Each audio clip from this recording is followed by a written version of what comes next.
mucho gusto estar en estas materias, ¿sí? De derecho electoral. ¿Cuál es la regulación del INE? Pues el INE está regulado, recordemos, ¿sí? Voy a colocar acá, por la LEGIPE, que es la Ley General de Instituciones y Procedimientos Electorales. La LEGIPE, ¿sí? Que este órgano que es el encargado. Luego tenemos acá el Instituto Nacional Electoral opera bajo la Ley General de Instituciones y Procedimientos Electorales, el IGIPE, que establece las bases para la estructura organizacional y sus funciones en un proceso electoral. Esta ley fue publicada el 27 de enero del año 2017, garantizando un marco legal que promueve la transparencia y la efectividad en la administración electoral. Luego tenemos quién es el titular y la ubicación. ¿Sí? En este caso, ahí está el rostro del actual titular del Instituto Nacional Electoral. Y la consejera presidenta es la licenciada Guadalupe Tadei Zavala, que ocupa el cargo de consejera presidente del INE, siendo su elección el resultado de un proceso deliberativo del Consejo General del Instituto, lo que garantiza una autonomía y una legitimidad. ¿Vale? Ubicación central, la sede administrativa del INE se localiza en la Ciudad de México y que facilita su acceso y comunicación con otras instancias de gobierno y la sociedad civil. Allá se encuentra en la Ciudad de México el Instituto Nacional Electoral. ¿Cuál va a ser la estructura orgánica del INE? Primeramente, pues vamos a tener acá en esta parte, sí, que es el consejo, que es el Consejo General. Ahorita vamos a mover acá para que podamos ver, sí, acá el Consejo General, que está compuesto por 11 consejeros y es la máxima autoridad del INE encargada la, este, de la, de la revisión de las actividades electorales. Entonces, el Consejo General es el máximo. Luego tenemos, a ver, por acá, la Junta General Ejecutiva, sí, que es la que coordina las funciones del INE, asegurando el cumplimiento de las normativas y procedimientos establecidos. Luego tenemos a los órganos técnicos ejecutivos, que incluyen direcciones fundamentales como capacitación, registro federal, fiscalización, que son esenciales para la operatividad, ¿sí?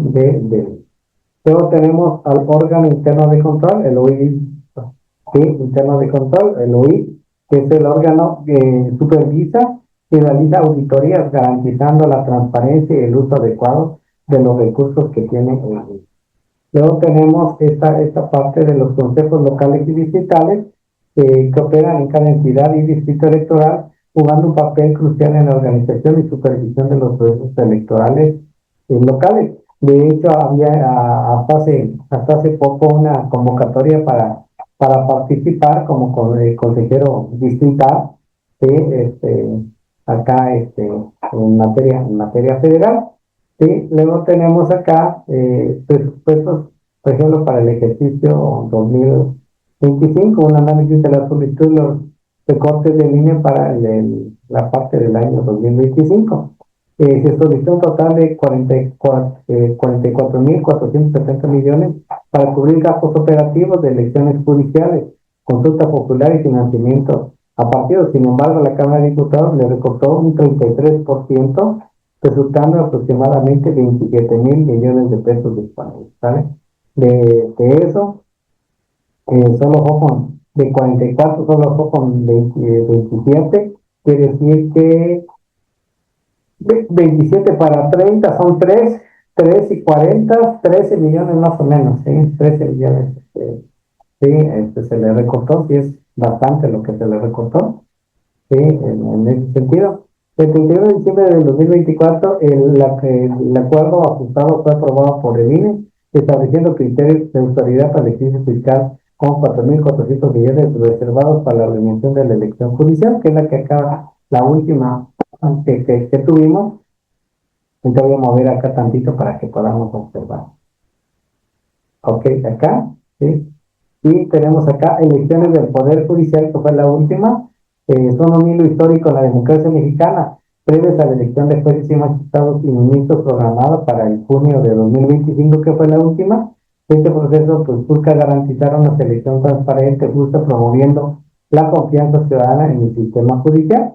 Luego dice, fomenta la participación ciudadana, además de las elecciones judiciales, el INE implementa iniciativas para fomentar la participación ciudadana en el proceso electoral. Esto incluye campañas de concientización, capacitaciones electorales y promoción del voto, haciendo un hincapié en la importancia del compromiso cívico de la democracia, ¿sí? Que es muy importante. Luego tenemos en este apartado la importancia del INE en la Administración Pública Federal. Este, el órgano rector del INE, recordemos que es esencial como organismo autónomo que asegura la legalidad y la transparencia del sistema electoral, fundamental para la democracia en México. ¿Sí? Recordemos que es el órgano. La primera elección judicial por voto directo representa un hito en la historia electoral mexicana, reflejando importancia en el INE cuanto a la conducción de procesos electorales de gran relevancia. Es la primera vez que se hace en este 2025, ¿sí? Este tipo de procesos. Luego dice, fomenta la participación ciudadana. El INE promueve participación ciudadana a través de campañas de educación cívica y actividades de capacitación para fomentar el voto y la cultura democrática. ¿Sí? Luego, transformación y futuro del INE. Esto es muy importante también, porque la reforma constitucional de 2014 cambió al IFE en el INE, estableciendo un sistema electoral con estándares nacionales homogéneos. La propuesta del 2025 sugiere la transformación del INE en INEC, afectando su financiamiento, estructura, consejeros y autonomía, que lo quieren cambiar de INE a INEC, ¿sí? Se imaginan, Instituto Nacional Electoral Cívico, ¿sí? Pero falta todavía esta parte de la aprobación. Hasta ahorita seguimos todavía teniendo el Instituto Nacional Electoral, el INE, ¿sí? Para que tengamos cada uno de nosotros. Entonces, esto es muy importante para que nosotros tengamos. Ahora bien, si bien es cierto, ¿sí? Vamos a colocar ahorita otro, otro apartado que tenemos, a ver, sí, de INE, ¿sí?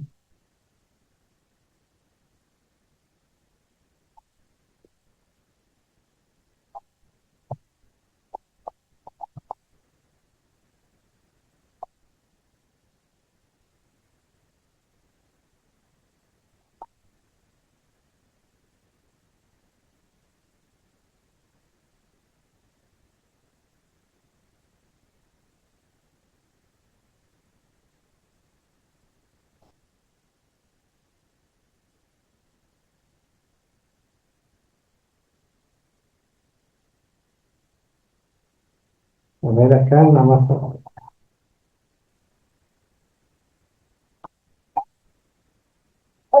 tardes, buenas noches. Hola a todos, mi nombre es...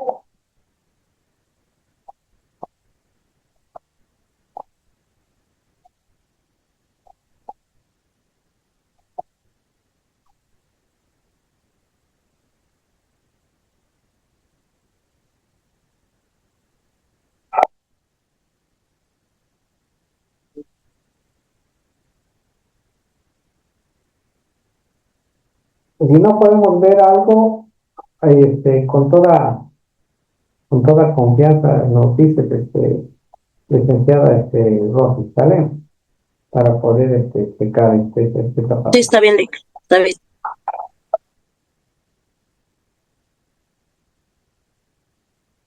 El Instituto Nacional Electoral es una institución del Estado mexicano producto de las múltiples transformaciones que han experimentado los procesos electorales en México. Además de emitir la credencial para votar con fotografía y organizar las elecciones, el INE desempeña una serie de actividades para garantizar que los ciudadanos ejerzan en libertad su derecho al voto. En el INE se ha cristalizado la lucha de la ciudadanía por contar con procesos electorales equitativos, limpios y confiables. Una lucha cuya historia alcanzó su punto más alto en la segunda mitad del siglo XX.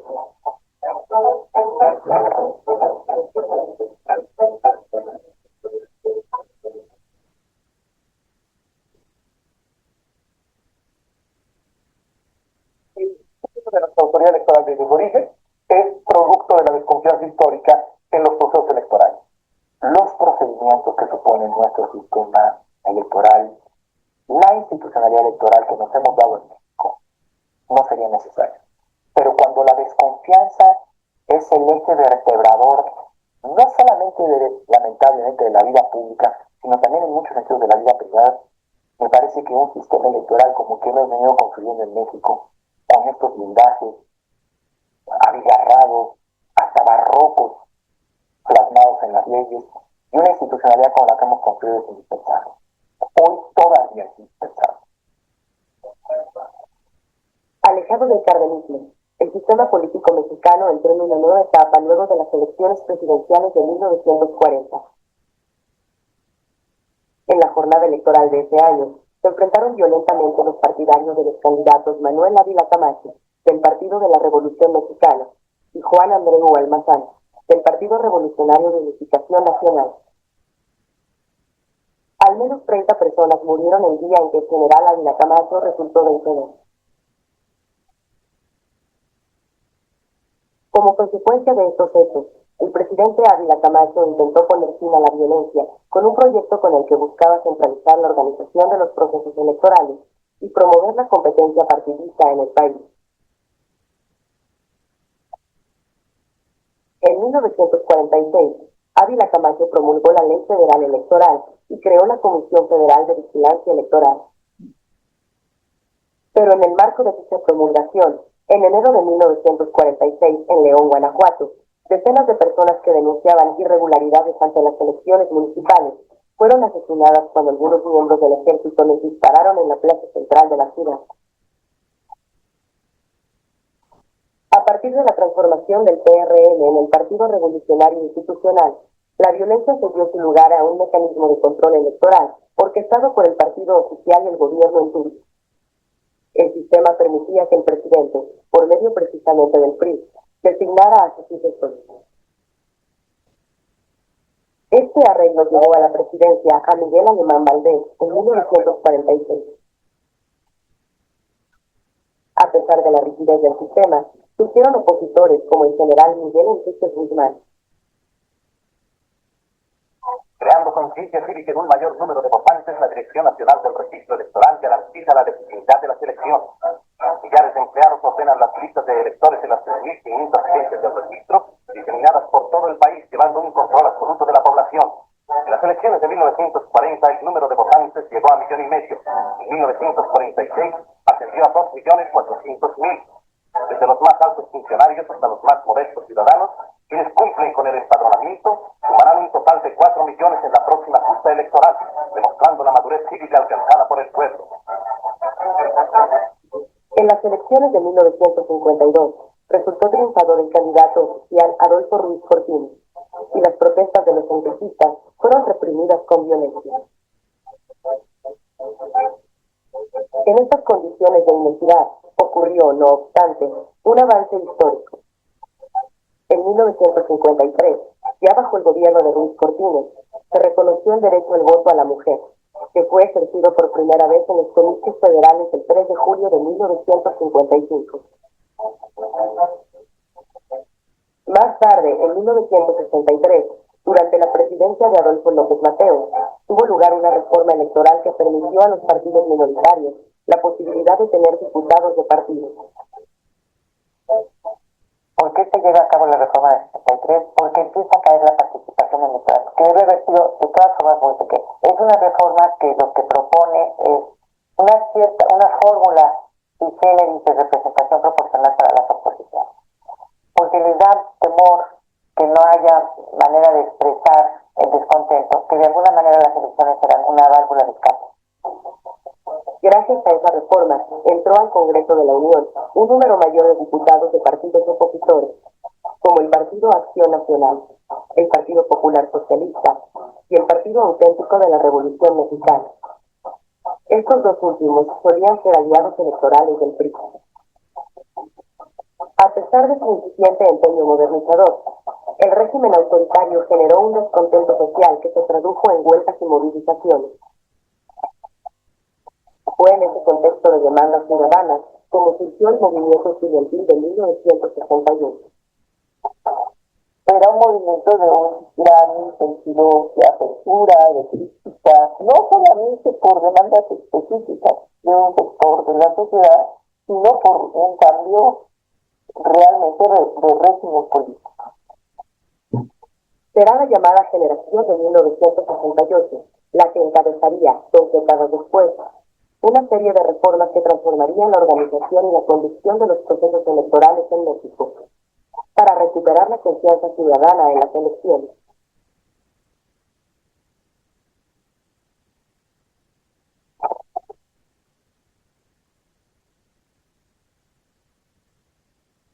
La matanza del día 2 de octubre de 1968 en la plaza de Tlatelolco marcó un hito en la historia de México. ¿Qué expresa 1968? Si ustedes ven el pliego petitorio de los estudiantes, no hay una sola demanda de carácter académico, ninguna. Todas tienen que ver con una exigencia de liberalización, de abrir, de democratización, van enfiladas directamente a los instrumentos del autoritarismo mexicano. El país era un país dominado en todos los niveles de gobierno por un único partido político. Ese partido político que siempre había gobernado a nivel federal y a nivel local, tenía la capacidad por sí solo de modificar la Constitución a su antojo. En medio de un gran descontento social que cuestionaba el discurso oficial de progreso y democracia, Luis Echeverría llegó al poder en 1970. Cuando aparece la lucha extraparlamentaria, es decir, la guerrilla, el voto todavía no es considerado importante y prevalece la idea muy arraigada dentro de esta cultura política de origen revolucionario, de que el voto es un instrumento que sirve para manipular a los explotados. Es un instrumento de los poderosos, no se le ve como realmente la expresión auténtica, honorable de la preferencia electoral del ciudadano. La reforma electoral de 1973 creó la Comisión Federal Electoral para organizar los procesos electorales y bajó la edad para ser electo diputado y senador. Con esta, el gobierno intentó calmar a los inconformes. El sistema se vio obligado a hacer cambios internos, permear a la juventud los cargos públicos, cambiar el discurso, hacer un discurso más social, más tercermundista, menos autoritario, una política más de puertas abiertas. En este contexto, el Partido Acción Nacional decidió no participar en las elecciones presidenciales de 1976. El abanderado del PRI, José López Portillo, fue el único candidato en aquella contienda.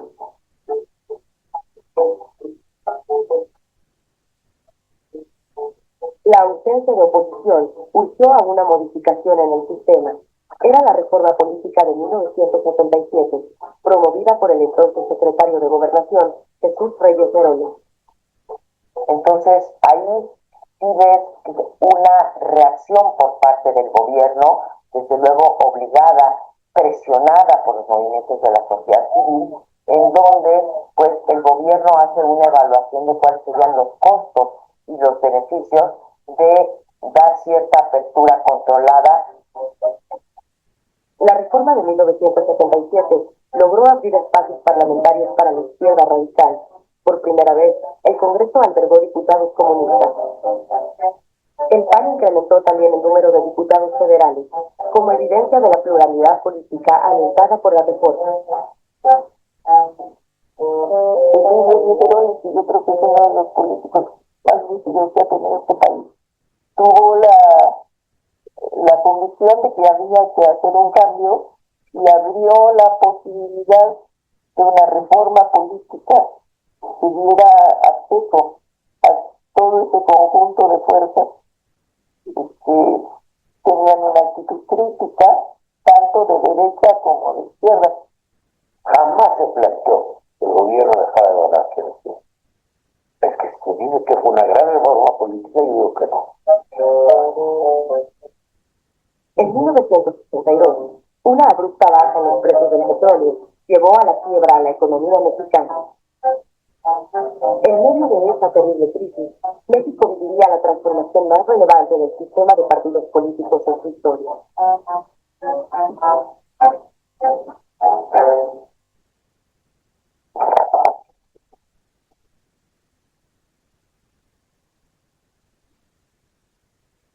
La presidencia de Miguel de la Madrid enfrentó, desde 1962, una profunda crisis que desató una gran cantidad de protestas de obreros, campesinos, ciudadanos de clase media y empresarios.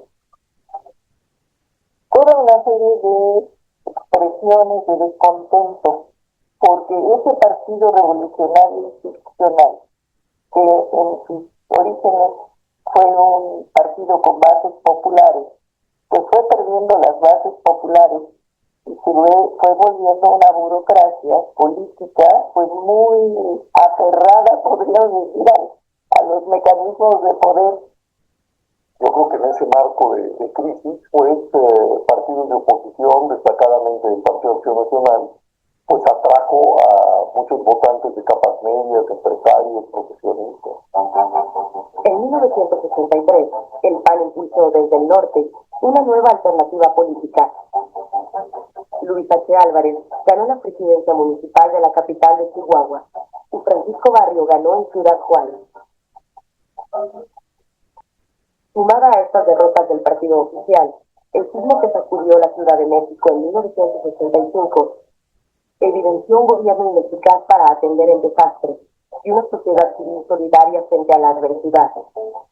Sociedad que se expresaba ya en movimientos vecinales, feministas y de derechos humanos.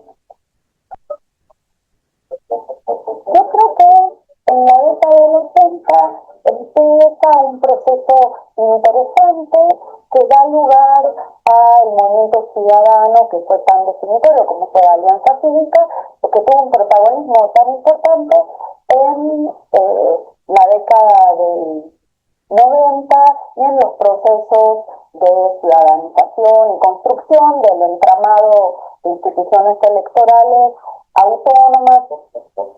En lo político, se vislumbraban cambios institucionales para organizar las elecciones.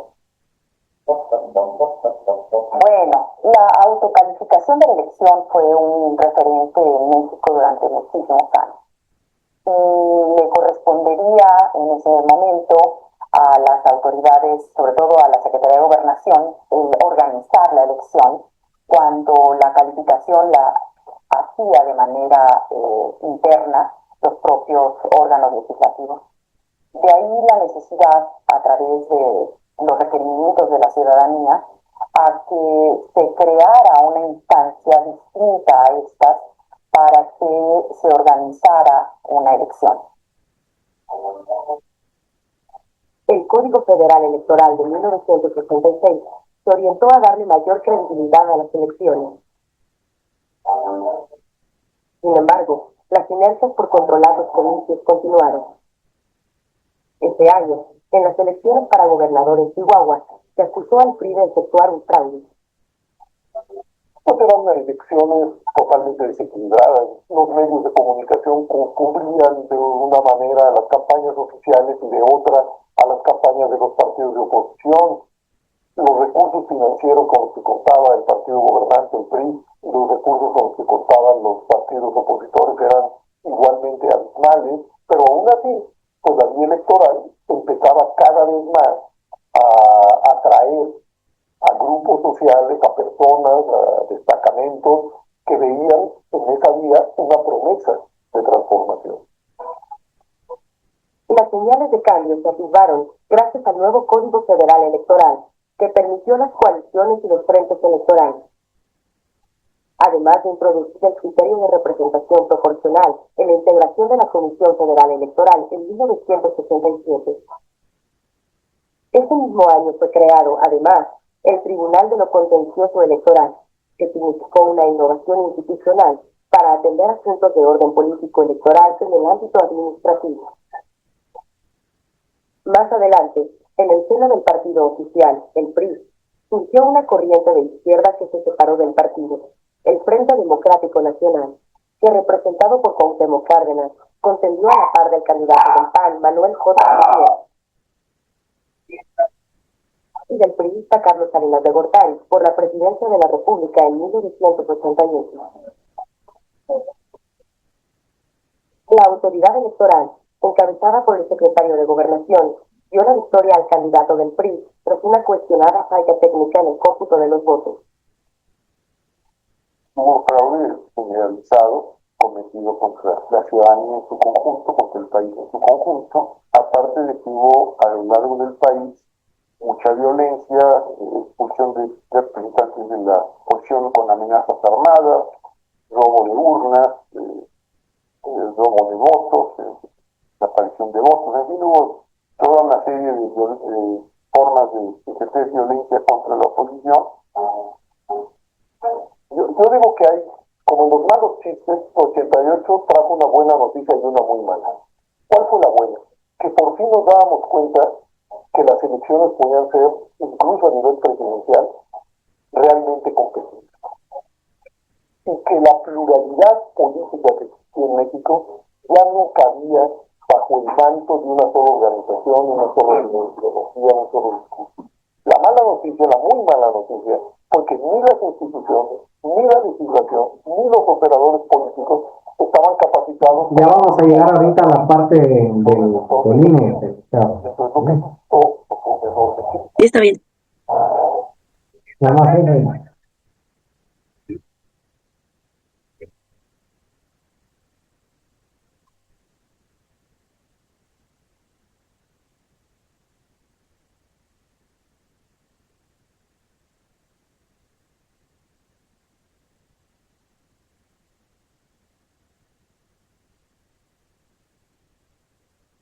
A finales de la década de 1960, el panorama internacional se transformó con la caída del muro de Berlín y el desplome de la Unión Soviética, que impulsaron a escala global un gran número de movimientos de ciudadanización. México también experimentó cambios de apertura política.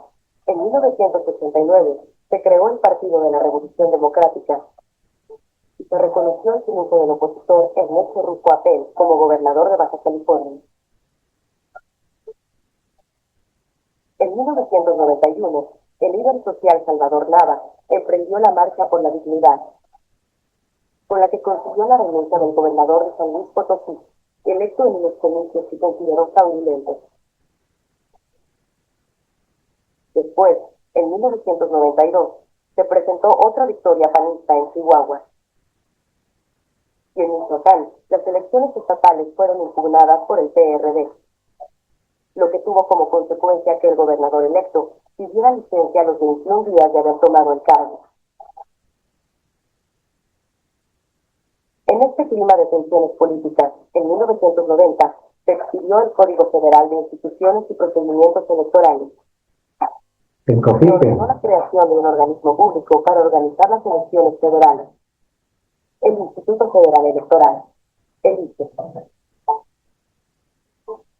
Bueno, el Instituto Federal Electoral surge como producto de la reforma de 1989-1990. Se tira al cesto de la basura la Comisión Federal Electoral y se construye el Instituto Federal Electoral. Además de la creación de la credencial para votar, que en un inicio no contaba todavía con fotografía, con las reformas de 1990 se estableció que el Tribunal Federal Electoral sería el órgano encargado de resolver los recursos de apelación e inconformidad, con lo que quedó así como la única autoridad competente en materia contencioso electoral federal. Bueno, con esta credencial, sí, yo recuerdo muy bien todavía esa credencial color naranja, donde donde no tenía fotografía y demás, pero el Instituto Nacional Electoral nace pues en 1990, que el Instituto Federal Electoral, que ya después se convierte en Instituto Nacional Electoral, y esto que acabamos de plantear y todo, es muy importante para que nosotros conozcamos realmente dónde nace, dónde surge esta parte del Instituto Nacional Electoral como un órgano que es el encargado de vigilar las elecciones y que de ahí emanan los OPLE, los organismos públicos locales electorales. En el caso de Chiapas es el IFC, que es el Instituto de Elecciones y Participación Ciudadana, que pues están regidas en base a las disposiciones de Instituto Nacional Electoral. Sin embargo, también son organismos autónomos dentro de los estados, pero siempre y cuando con la organización, ¿sí? En materia federal. Entonces, el video está muy bonito, está muy completo, si te das cuenta, muy interesante. Te lo voy a subir también en plataforma para que usted pueda visualizarlo y poder tener. Y recordemos que por razón de tiempo, pues ya se nos va a terminar. Tenemos chance para subir nuestra actividad hasta el otro fin de semana, día sábado, para que podamos subir. Ahí ya está ahorita el material con el cual vamos a trabajar, eso, los videos, todo lo que usted necesite para poder desarrollar con mejor amplitud y con mejor situación tu actividad. Y de todos modos, me decía Rosy, quedo a escucharles órdenes, cualquier cosa, y no se olviden, somos orgullosamente Vasconcelos, ¿vale? Que estén muy bien, les deseo muchos éxitos en lo personal, en lo laboral, Gracias, Ley. y que sigan las bendiciones en todos los años, ¿vale? Cuídense usted mucho. Gracias, Ley. Bonita noche. Gracias. Hasta luego.